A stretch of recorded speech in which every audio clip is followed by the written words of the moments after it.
2. I'm not sure why they keep doing these time skips, but you immediately start off seeing the crab feeders army. They're captured. They're still capturing people, and you see the war between them and Daemon and the Valerian family, and they're losing. They're getting their hands nailed in, and the crabs are starting to feast on them. When one looks up and sees that Damien comes with a dragon and he's cheering, and it's like as soon as you see that, I'm like, this dragon's gonna land on you. Sure enough, the dragon lands on him, and he's starting to win. He's raising them with the fire, burning everything. But they have set themselves in a little enclosure, which allows them to shoot arrows from around the hillside where the dragon ascends into, and they even nail Valerian with an arrow, and he's forced to retreat. And then it goes off to you see a gathering of sorts for King Viserys, as now he now has a son, Prince Oregon, who's 2 years old here. So again, it is a 3-year time skip. And Alicent and him has a child, and his daughter is now bitter about the child being born, figuring that she's going to be replaced. And they come to Viserys and tell him, "Hey, the war at the stepstone. Your brother and Valerians, they're losing. We need to send them help." And he pushed it aside, saying that he don't want to talk about it on the day of him celebrating his child's birth, which I'm guessing they're talking about the birthday. And so you see another sign here that of this King Viserys' incompetence, or just unwillingness to act on urgent matters by just pushing this off. And it's kind of becoming a reoccurring theme here. This is probably why the throne is cutting him. If you know the law of the throne is again one of those things where if you're not worthy to sit on it, it will cut you. It will tear into you if you're not worthy of it. And you're seeing more shades of him just not wanting to deal with any pressing matters. And in fact, later on, he kind of admits he doesn't like making decisions, but we'll get to that later. There's also, at the same party, his daughter storms off, Rhaenyra storms off, because she's just tired of being, her idea is she's being pushed off. She's tired of being pushed off. So she goes off and storms away from the gathering, which later on they will have a gathering at another place where they have to kill a stag. Now, the show is a little slow on this episode. It's very heavy on the politics, but I think it's more so honing in on Viserys and his two things: his inability to act when he needs to act, and you're starting to see the sorrow in him and the regret as he is starting to drink a lot in this episode. He gets drunk several times in this episode, to the point where it's starting to become noticeable by people at the court. You see Alicent notice it from afar off at gatherings. He even has the confession to her at a fireside where he's drunk. He couldn't even kill a stag at the stag party because he's drunk and he can barely stand. He's like kind of weaving and wobbling. And they in this episode they also introduced Jason Lannister and the Lannister family, as he's trying now to marry Rhaenyra, which pisses her off even more because she figures out her father sent them, where even though he didn't initially send for the Lannisters, he doesn't disagree because he feels like his daughter needs to marry. And this breaks down into a major argument where he has to tell her, you're not above duty and right. And reminding her in the episode, I had to marry at 17. Rhaenyra's character is starting to really grate on me because it seems like she wants to be leader, but she doesn't want anything to do with it outside of fighting. She doesn't want to marry. Even though her father tells her, I had to marry your mother at your exact age. to secure an alliance. She doesn't want to do anything with that. You have another one where the tension between Rhaenyra and Alicent is also getting thicker. I think their friendship is pretty much fractured now, since she's become her stepmother, so to speak. Alicent had to check her when she wouldn't let the bard leave, and she's gonna pull the princess card. Obviously, not keeping in mind that the queen trumps the princess. I don't know why would you pull that card? And so it keeps going into the political. This whole episode is mostly about history, his inability to talk to Rhaenyra, and Rhaenyra trying to deal with what she feel like is her being cast off.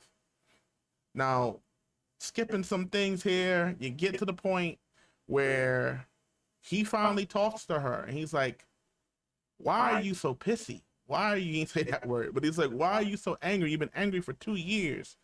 And she basically says, "It's because you're going to cast me off. You don't want me." He says, "Not the case. You just need to get married. I promise you, you will never be overthrown. I'm never going to succeed you or supplant you with your brother Aegon." Now, by doing this, I don't like it because this conversation could have happened months or years ahead of the time that it happened. But he let it sit and he let it fester until now. It's 2 years. It's 2 years since his son Aragorn's been born, and now you're addressing this. So it's really being fleshed out. He doesn't act until things either out of hand or it's just to the point where it's almost irreparable. And so he tells her that, and she goes off. There is also a period where she's attacked by a boar, and she kills her Count Crispin, who when she ran off, he went to go find her. They killed the boar. And as I mentioned earlier about the stag tournament, the thing is to kill a white stag. It's supposed to be great for the kingdom. It's like a prophetic thing to kill the stag. They couldn't find a white stag. There was a brown stag that he had to kill on 2 stabs, with them holding it down because again he was drunk. And heavy foreshadowing and heavy impliance here. The stag shows up for Rhaenyra, but she doesn't kill it. But she knows that they're there to kill that stag.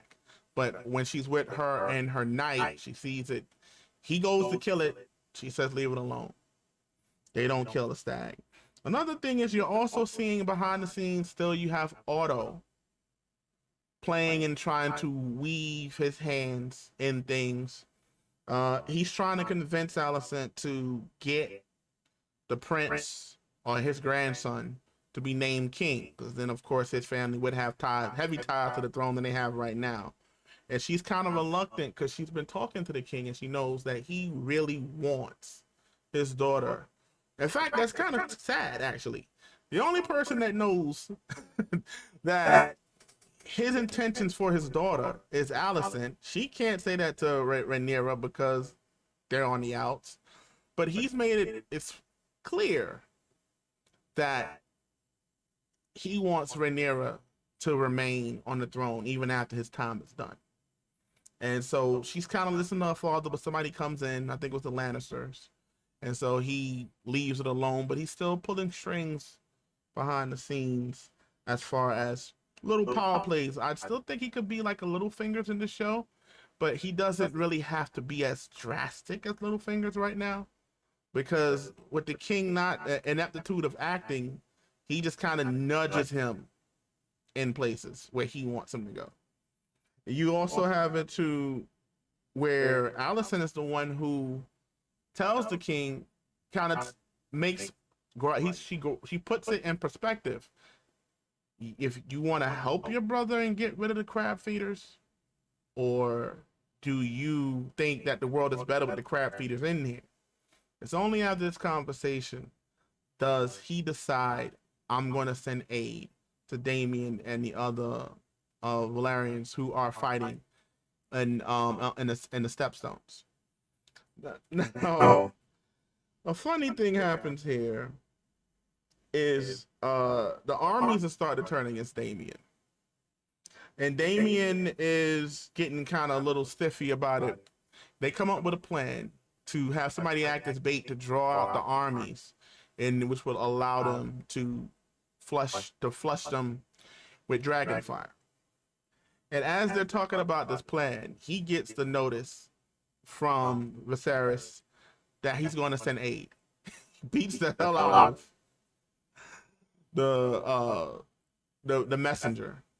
Signs up to be the bait person, and you get a excellent scene of them fighting, in which he is so annoyed and pissed off that his brother is sending aid, that he decides to take matters into his own hand. So the next scene you see that he goes to the hill, he comes waving a white flag, and he goes and steps on the hilltop, and he's basically saying, "I surrender." So the crab feeder is a little hesitant. He doesn't believe this for a moment.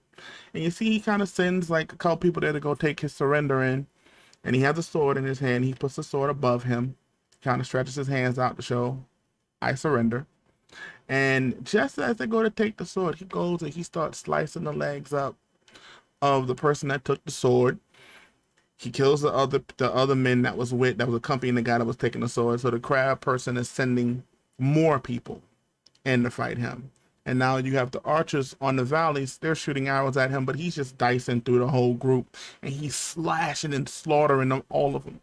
And so it gets to the point where he does finally get shot with a couple of arrows, and he takes cover under this, look like a husk of a cranium or an embankment, some kind of the hull of a ship, actually, upside down. And so all of his men are out.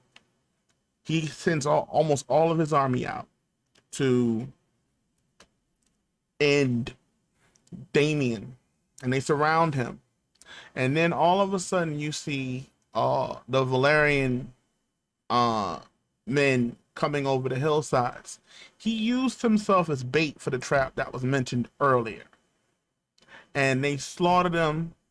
And the dragons hit all of the archers on the sides. And the crab feeder's like, "Well, you know what? Screw it. I'm not dealing with this." So he starts to head into the cave, and Daemon notices out the corner while he's fighting that he goes into the cave and pursue him. Now, as everybody's fighting, and it's obvious the crab army is going to be defeated, you see Daemon battered and bloodied and cut up, comes out with the crab feeder's upper half, and they have killed the crab feeder on the stepstones. Now, like I said, this show was a little slow, but now there's tension because of Viserys' inability to send aid, listen to his counsel, listen to the care of the Hand, which is Otto, and his and his own court, even helping Viserys, the Valerian. And he didn't marry his daughter, which, thank God, that was disgusting. But anyway, he didn't do that. So now you have a situation where the king's strongest force now has an allegiance to Daemon. Daemon went from having not a leg to stand on in the exile to a good chunk of the king's men have an allegiance to Daemon. Do not forget, he already got the Night Watch from episode 2 aligned with him, but now the naval force, his strongest naval force, owes him. He was the only one to answer the call. And now going forward for episode 4, we're going to have some problems here. His inability to do anything his crown is very well in question. And I think a rebellion can be brewing. I got to give this episode, he saved the episode. Again, Daemon comes through and he applies that tension. I'm going to give this episode a 7. It did drag, but I think it's more so because it's focusing and it's setting up for if something happens with this king and this king's inability to do what he needs to do, and how it's going to lead to some type of war for this crown. I'm here for it. I do like it. But let me know what you think in the comments below. You like it? You liking the pace? Because I am. This is Kid Revos here. I do thank you, and goodbye for now.